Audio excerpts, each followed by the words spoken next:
Dularre Bromo Dharma Party je Presidenti Sasalia Zutumba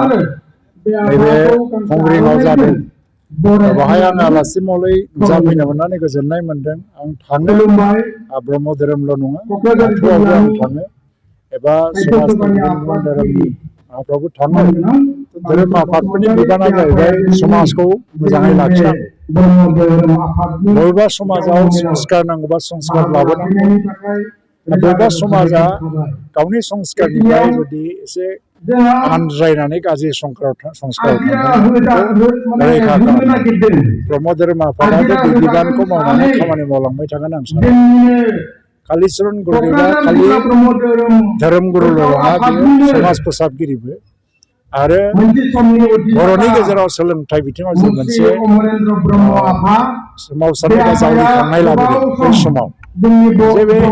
सोलोंथाइनि जे reform बेखौ बियो लाबोआमोनबा बर'फोरनि गेजेराव दाबो लेखा गोरों मानसिया एसेबां ओंखारनाय नङा आरो जोंनि समाजा एसेबां दावगानाय नङा फार्स्टिं पलिटिकेल एवारनेस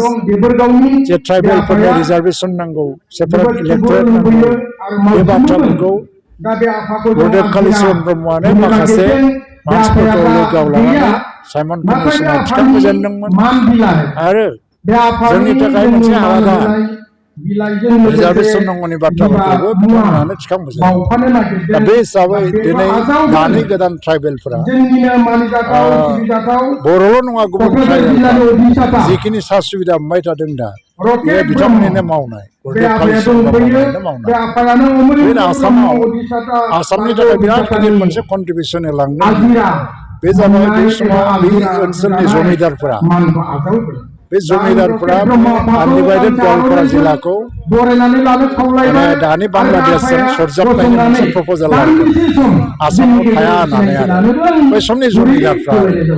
नाथाय बे बाथ्राखौ गिबि प्रटेस्ट खालामजेनदोंमोन कालीचरण गुरुदेवा आरो साइमन कमिसनाव आरो बेनि हेंथायै मोनसे मेम'रेन्डाम होनानै दिनै आनडिभाइडेड गवालपारा जिल्लाया बांलादेशजों थाङालासिनो आसामावनो खालामदों बेनो आसामनि थाखाय बिराद गिदिर कन्ट्रिबिउसन आरो बै समाव बावहाय बर' मानसिफ्रा बांला मिडियामजों शिक्षा लायोमोन दा बर'आथ' बे समाव लेंगुवेजआ बेबायदि एसेबां डेभेलपबो नङामोन नाथाय जोङो आसामनि मानसि जानानै बांलाजों मानो शिक्षा लानो जों असमियाजों लागोन होननानै लिरनानै फोजेननाय दाबि खालामजानाय मानसियाबो बेनो थ' बेवहाय आसामनि सामाजिक जिबन आरो राजनैतिक जिबनाव